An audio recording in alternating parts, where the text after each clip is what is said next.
Thank you, Chairperson. Chairperson, the ACDP wishes to congratulate Minister Gordhan on his appointment. We are grateful that he's been appointed to this all-important political control of this all-important portfolio. And we welcome his announced intentions to recapture the SOEs and halt the vicious looting and theft that has taken place. And we want to pay tribute to him and to all our colleagues across political parties who served diligently on the Eskom Inquiry. You remained resolute and strong, and we're determined to expose the rot of state-captured Eskom, despite death threats and other forms of victimization. And the inquiry has shown what parliamentarians can achieve in exercising our oversight functions effectively when united in purpose. Minister, who will forget your penetrating cross-examination of former Minister Lynn Brown? As a lawyer, I was very impressed. But however, it is disgraceful that Guptas and others were aided and abetted to loot South African SOEs and departments.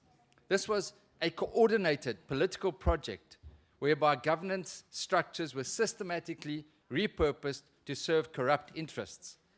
But critical checks and balances built into the Constitution were also undermined to enable ill-gotten gains to be channeled out of South Africa.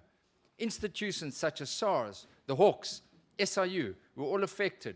They were starved of resources and led astray by politically appointed leadership.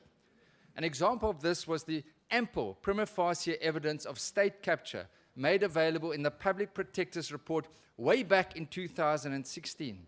Yet very little was done by the Hawks and MPA until earlier this year when the Hawks recovered from the avian flu.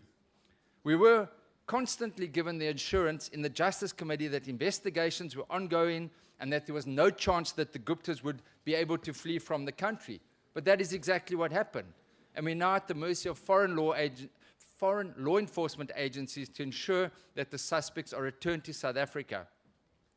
Thankfully, the Asset Forfeiture Unit managed to obtain a number of preservation orders against companies, and this includes McKinsey and Trillion.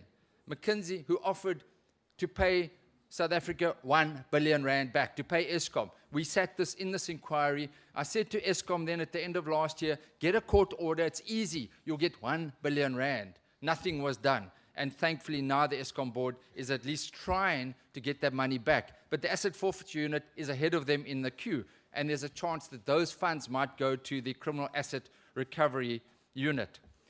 So we also need to be mindful as parliamentarians that the Guptas, Duduzane Zuma and others have treated Parliament with absolute contempt. This was foreseeable, and that's the reason why I recommended back in December that summonses should be issued then already. I think Minister Gordhan, you also indicated, let's take urgent steps against that. A minute left. But Minister, there is a new dawn and attempts will be made to stabilize our SOEs, and we support that. And we agree that directors need to be held to a high standard of corporate governance and accountability.